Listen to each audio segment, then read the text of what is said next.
पुन्हा एकदा सांगतो की जवळपास आपण त्या ठिकाणी जी थेट मदत आहे त्यापैकी 8,000 कोटी रिलीज केली आहे, 11,000 कोटी आज रिलीज आपण करतो आहोत आणि आता ती आपल्या शेतकऱ्यांच्या खात्यामध्ये जायला सुरुवात झालेली आहे। पॅकेज घाई करू नका, अजून थांबतो ते पळून जात नाही।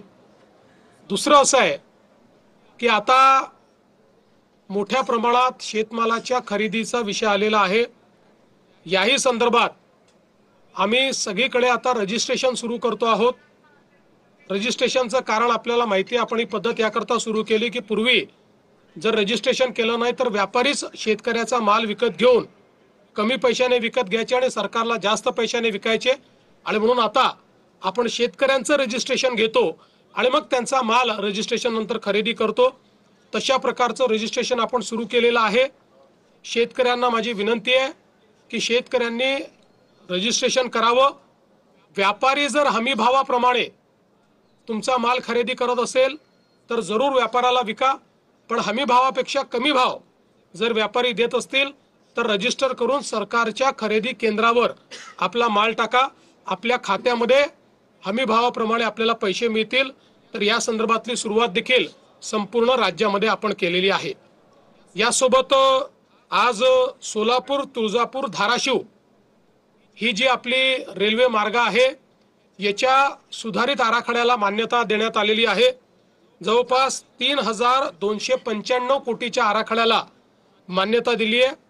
50% पैसे यातले राज्य सरकार देणार आहे, 50% केंद्र सरकार देणार आहे।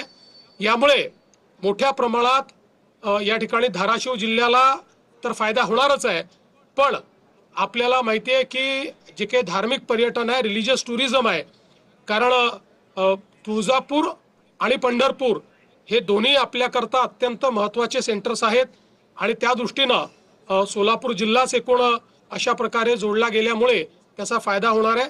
यालाही आज मान्यता दिली आहे। आपल्याला कल्पना आहे की यापूर्वी आपल्या राज्यामध्ये आपण एक विजन 2047 बनवायला हातामध्ये घेतलं होतं। खूप मोठ्या प्रमाणात सगळ्या विभागांनी जवळपास 7 लाख स्टेक होल्डरशी चर्चा करून, सर्वे करून, त्यांचे एस्पिरेशन्स घेऊन आपण हा आराखडा तयार केलाय।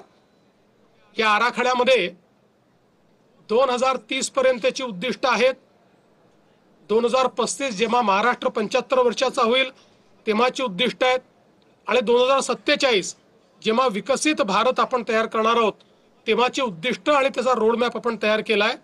आज या विकसित महाराष्ट्र 2047 हे जे आपलं डॉक्युमेंट आहे, हा जो आपला प्लॅन आहे, याला मंत्रिमंडळाने मान्यता दिली आहे आणि आता लवकरच हा प्रकाशित केला जाईल। शेतकऱ्यांचे एकूण